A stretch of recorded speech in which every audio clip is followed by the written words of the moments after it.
Welcome to Moments with MindLeaps. My name is Rebecca Davis, and I'm the founder and executive director of MindLeaps.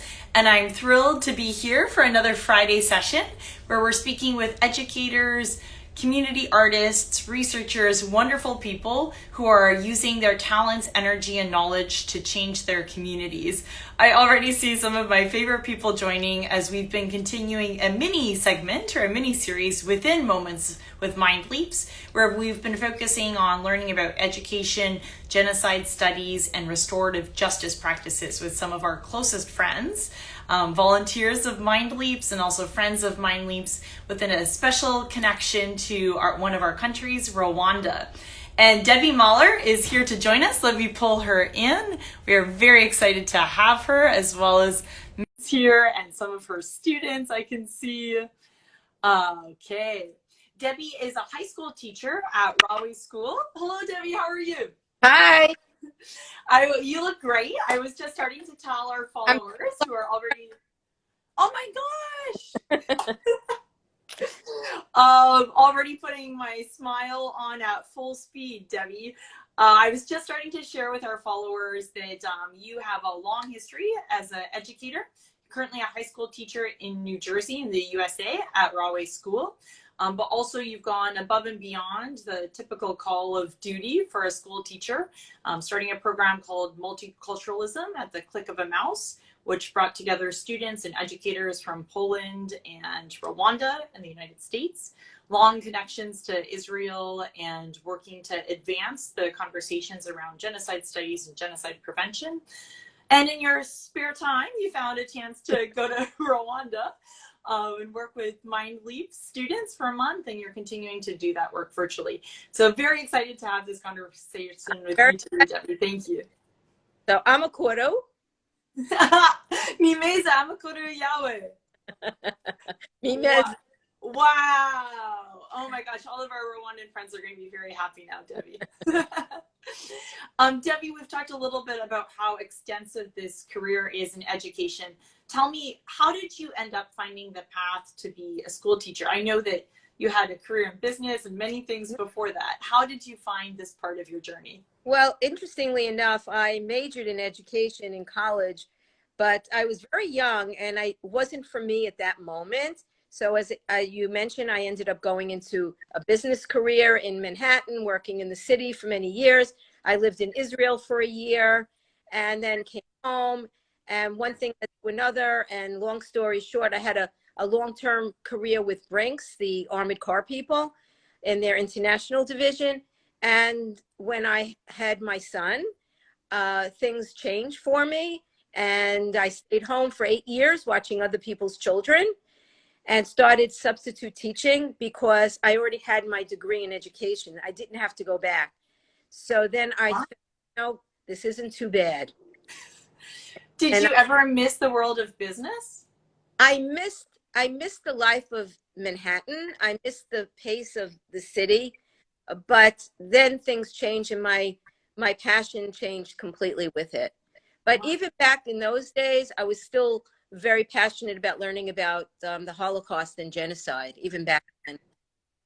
When you started teaching full-time and not just substitute teaching, but you're like, okay, this is something I want to pursue, what were some of the things that surprised you? I mean, you had your degree in education, but it's always different, right? When you're actually inside doing the work. What surprised you about doing that full-time? How demanding it is, emotionally and physically, being exhausted almost all the time when you come home. But probably the most worthwhile career, that choice that I made. Wow. Absolutely. Wow. I was just saying today that if I reach one student, then I've done my job. And I think I've reached more than one. So, well, I can attest, at least on the Rwandan side, that it's more than one, and I haven't even started the American school. But I was fortunate, as I said, that I already had my degree in education. I didn't have to go back to school. I did have to take an exam for New Jersey, but that was about all. And then I went back. Actually, I was 40 years old already, and I went and got my master's degree at 40. Wow. Gosh, lifelong educator and educating yourself. Debbie, I think these are probably some of your students in chat. Many people are already writing in that you're one of their best teachers. You have quite the international fan club. Within all of your work in education, how did you end up, maybe not with a specialization because you're doing many things in the field, but with a deep interest in connecting to genocide studies and other countries? As I said, I've always been interested in this. I had my family came from Lithuania, and we actually have we know our family story. It's a sad one. We did have one survivor, basically, is the reason why the Maller family still exists. But I was always interested in it. And a very quick story, when I was 12 years old, I was in France because my oldest brother was in the service, and we all went. There was a hotel we stayed in where the gentleman behind the counter in the concierge was German, and he scared me. And he kept looking at me. Long story short, at the end of our stay, he had tears pouring down his face, came around the counter, hugged me. And my mother, things were different then. People didn't get afraid. And my mother said, and I said, what is it? And he said he was a survivor of the Holocaust, and his sister, that I reminded him of his sister. Whoa. Taught me a tremendous lesson about judging people. And that really stayed with me for forever. It really did. So, and then when I worked at Rahway, I did not have a class in Holocaust or genocide. So I created it. It took me a few years before they accepted it. It started out as only one semester and grew into a full year class, which it is now. And share with us a little bit more about the kind of the external factors in running a course like that. As you know better than I do, there's always these questions about, well, at what age can we expose children to the ideas of genocide, and how do we deal with survivor guilt? And there's all of kind of these questions that come around when you really dive into teaching what I think is a universal subject. Yeah. I kind of keep it to 11th and 12th graders because a lot of my material is extremely graphic. I don't like to water it down. I know that it's important this is the younger ages, but that's when they do it with a focus on bullying and things like that. But we dive right in. I call it, we go to the belly of the beast in my class. So I have a lot of connections with many, many people, including my lovely friend that's sitting right in front of me, Kasia from Poland. Hello, Kasia. You can stick your head in and say hello if you want. And I've made lifelong friends and so many connections throughout the world that I have. Hello, Kasia from Poland.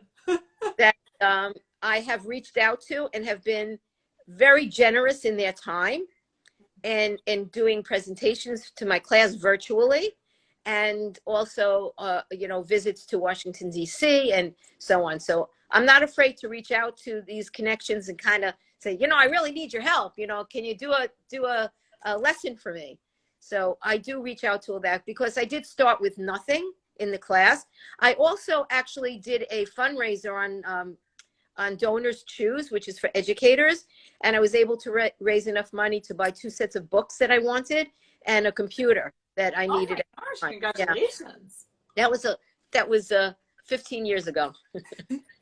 Well, one of the projects that you've done most recently during the pandemic is, and we mentioned this briefly, this multiculturalism at the click of a mouse, and you brought together students from different countries. Tell us a little bit about how that came about and maybe what some of the reactions or impacts on the students were. Sure, thank you. Actually, that was a project that my friend Jacob in Poland, who's also a mutual friend of Kasia and I, and he's also an educator on ethics.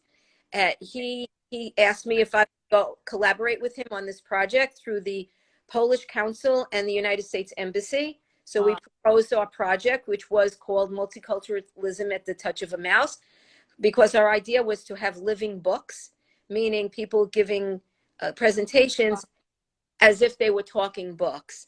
So our proposal was accepted. They funded us, so we were able to pay our speakers. You were one of our speakers. Just a tiny part. Yeah, and Johnson was one of our speakers as well. So we were able to do that. Plus we had speakers on the Polish side and we had a translator.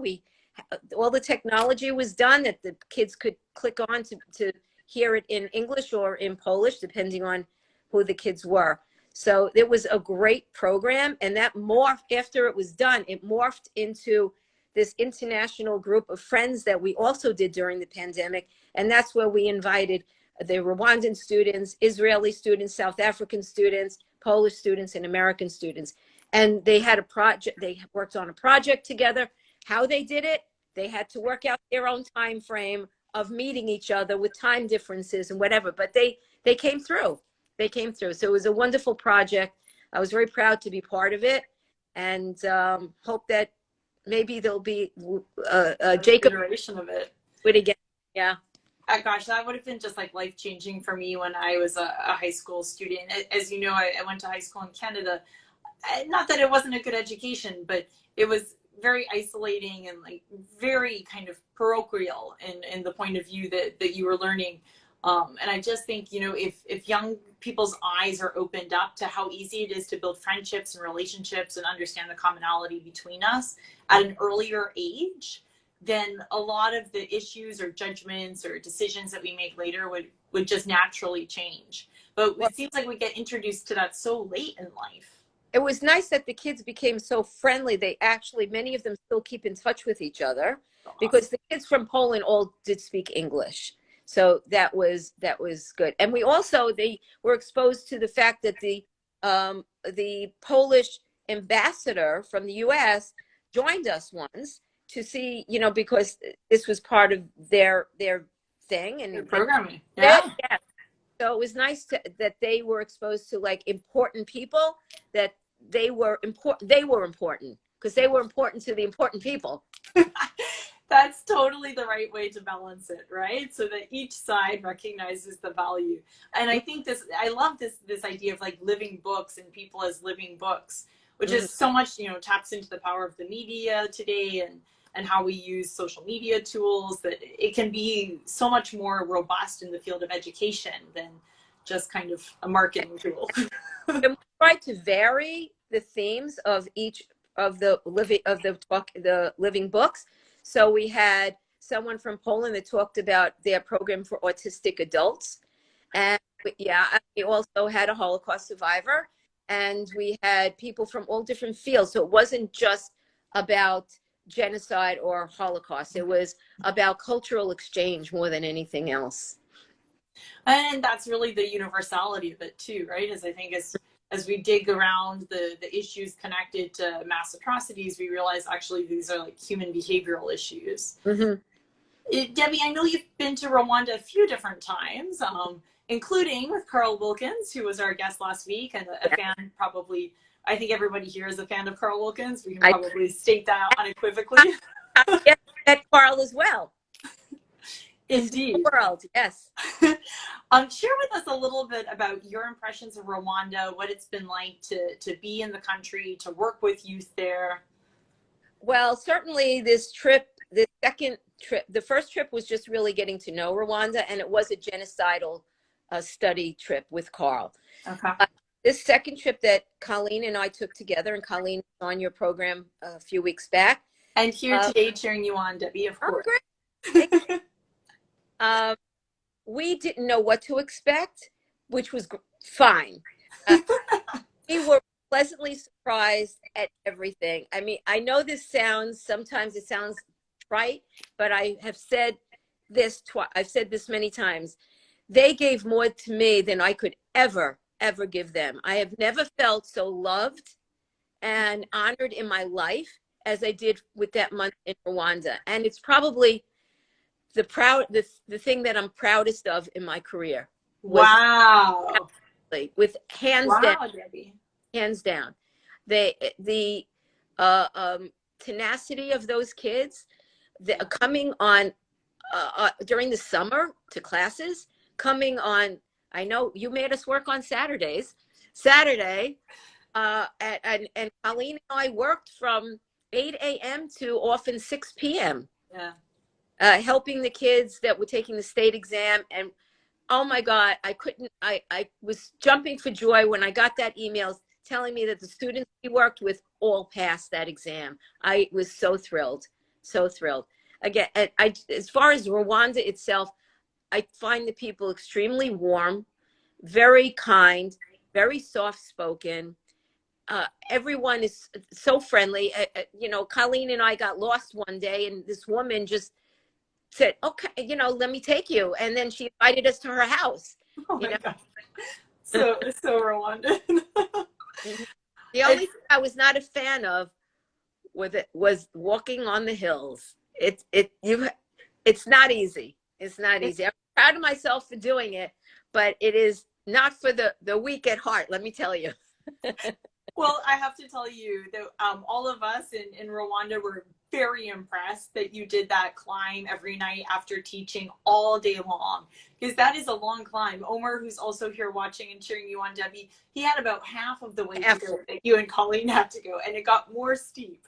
And I heard that every day, even after I left, faithfully, the two of you did that walk. Very impressive. Yes, we did. Yes, we did. In the morning, it was straight down and not up.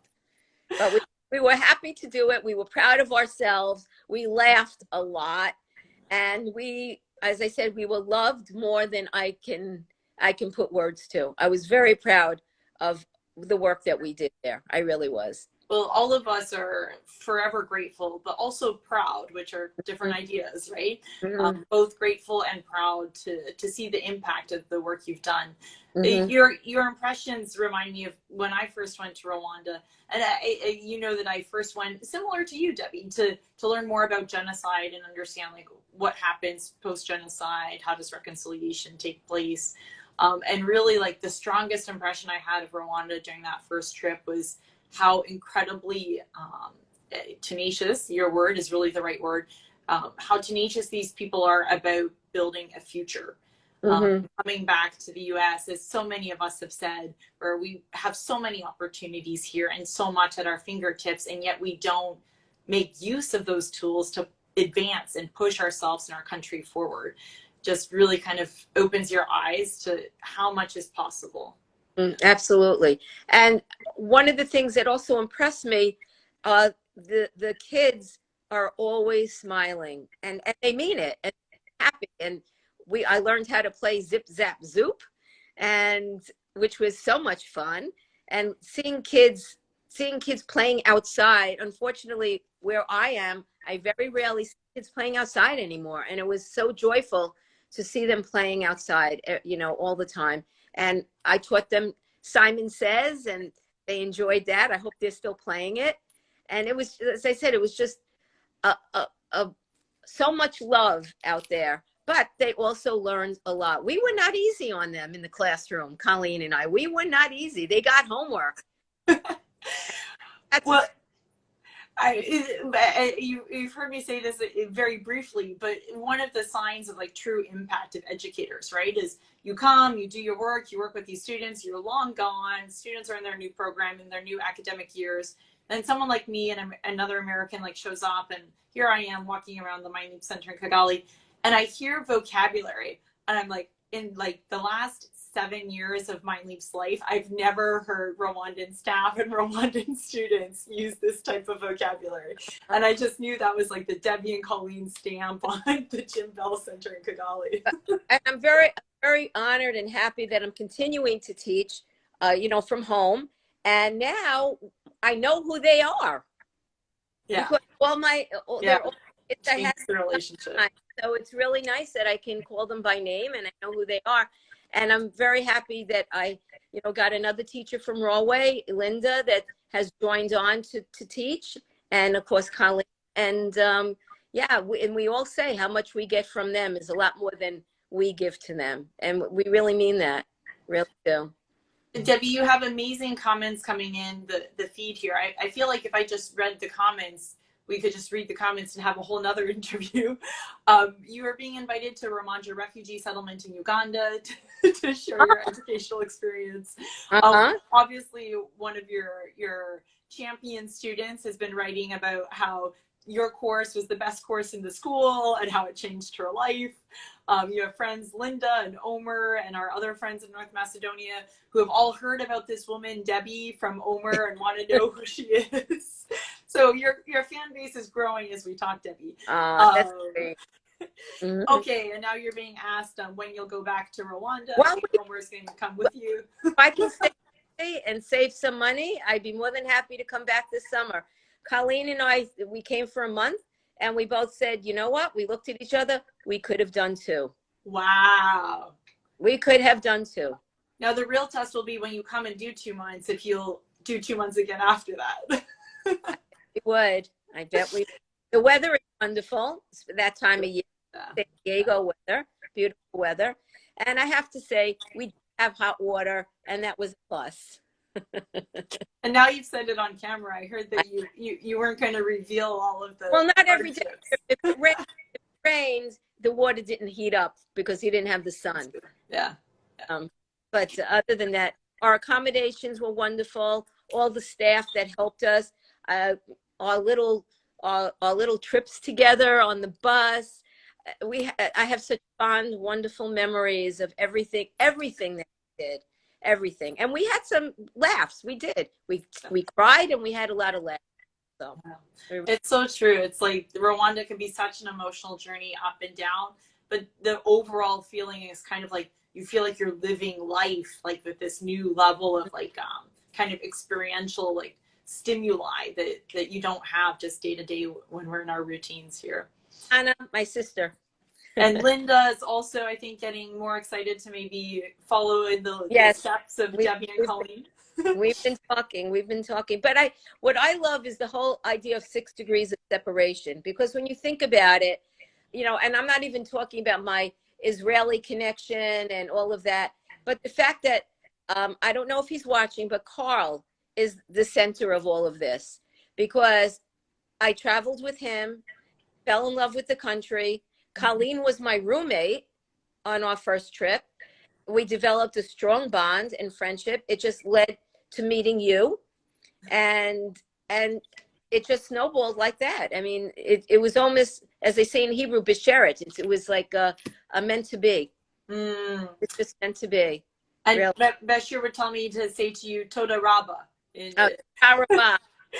It's our word for. Is he still talking about tchotchkes? Yes. Oh my goodness, we could talk about Rwanda all day. Debi, one of the things that I really want to ask you and hear you reflect on is, you've had this like very interesting career in education, and your career is not exclusive to education. Mm-hmm. And you've worked with different types of youth and youth from different backgrounds, and different communities. Where do you think education should go or is going in the future? That's a tough question, because unfortunately, the 2 years of COVID has had a tremendous effect on the education that I see, on the students. The students lost a lot. They had a lot of, emotional issues because of those 2 years. I think that where I think it should go is I think they need to concentrate more on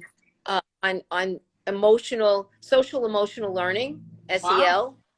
Wow. I really do. I think it's something that's been neglected, and I can see it in the students now that they've lost a lot over those 2 years, and it's taken quite a toll on them. I'm no expert in this, trust me, but I just see a need for more, like maybe a class on how to deal with your issues rather than, sitting in my English class reading Beowulf. Yeah, the SEL skills of Beowulf, right? Yeah, I really do believe there's a strong need for that, and to address the fact that they lost so much, and it's been hard to. We can't expect them to come back overnight. We really can't, and they're struggling. They're struggling. That's what I see. I don't know what the solution is. I do also think that teachers are leaving in droves, unfortunately, because it is so, again, draining. And let's face it, teachers aren't paid very well. It's one of the only professions that you can have a master's degree and not make the same money as somebody doing a job that without a degree. Really? Yeah, very much so. Wow. Yeah, I don't know a teacher that doesn't have a second job. Yeah. Yeah. So I really don't know the direction it's going. It scares me because I don't know the direction it's going. I think there needs to be major changes in many ways. I think smaller classes are too large, so they're not getting individual attention.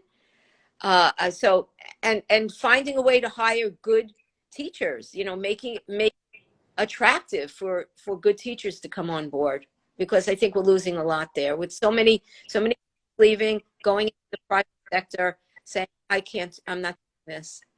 So I don't think that answered your question, but it's great to hear you kind of look at the different parts of like the systems change, right? So the impact on the students, especially with the social emotional learning, especially tied to COVID. Sometimes I wonder if it's just like the pandemic woke us up to the social emotional learning that we needed to be doing like well before the pandemic, but it's certainly aggravated the levels that we have now to control our emotions and understand how we communicate with one another. And then also to talk about like the systems change on the actual like structural side. Who gets hired? How do we hire them? How do we pay them? That all of those changes really can advance like what becomes basically the foundation for so many of us as we build our tracks into the world is our education. I just want to make a comment of that I see with a lot of students is that, and this is the sad thing, if you ask them how they liked virtual learning, they tell you, of course, the first couple of weeks they were thrilled. They didn't have to go to school. But when it came down to knowing that you're going to be doing this for a long time, they hated it. They hated the virtual learning, hated being, having to be on camera or whatever. But they also don't like being in school. Figure out what's missing for them, that they don't want to be home virtually, but they don't want to be in school either. I don't know if this is just where I teach, because maybe it's different in other schools, but this is what I see. Gosh, that's like, yeah, I mean, if we could dig to the roots of that comment, we could start to find some interesting solutions. Because I mean, so much of what we love in MindLeaps or in other organizations is when you see that there's just kind of, even if there's really kind of nothing happening, that there's like this interest in being in the space, right? There's kind of like attraction, almost like a magnet, like let's be here in this space. And if our schools, especially in the United States, if our schools could generate that kind of energy, I think so many other things might become possible, and it would drive kind of this connection to the places of learning. I want them to be excited about learning. They were excited today with, doing her presentation. They were asking wonderful questions about Ukraine, and I know that many of them were a little shy to admit they didn't really know much about it. So I think now you're empowered. You can go home and have a conversation with somebody and understand what's going on and what's happening in Poland and what's happening in Ukraine. So I think that was an important lesson today, and they were excited about it. So it's so amazing that you're going above and beyond to create those opportunities. I mean, we can see from the chat here that these are like the impressions and the memories that these students are going to pull into the future of their lives and reflect back on. It's those things that kind of start to shift how we think. And I think we also think a lot of teachers need to learn to listen more and talk less. I think most people in the world probably need to do that. Debi, we could go on and on and on. This is a fascinating conversation, as I knew it would be. And we've had this wonderful series with Colleen, Simon, and Carl Wilkins, and Debi with us. The bookends to Carl. Totally appropriate. Debi, leave us with your final quote, if you don't mind me putting you on the spot. Sure. I love this quote. So do I. My favorite quote is from the Dalai Lama, which says, if you don't think that small things make a difference, try sleeping with a mosquito. So much truth in it, so relevant to this conversation today. Debi, sending you a huge hug from me and from the entire MindLeaps community. Thank you for being with us. Thank you so much for letting me do this. And me, was it me? What? I forgot. You see, I forgot how to say it already. Medicosi. Yeah, Medicosi. Perfect pronunciation. Medicosi Jeza. Medicosi Janet. Okay, thank you, Debi. Thanks everyone for being with us. Watching. Bye-bye.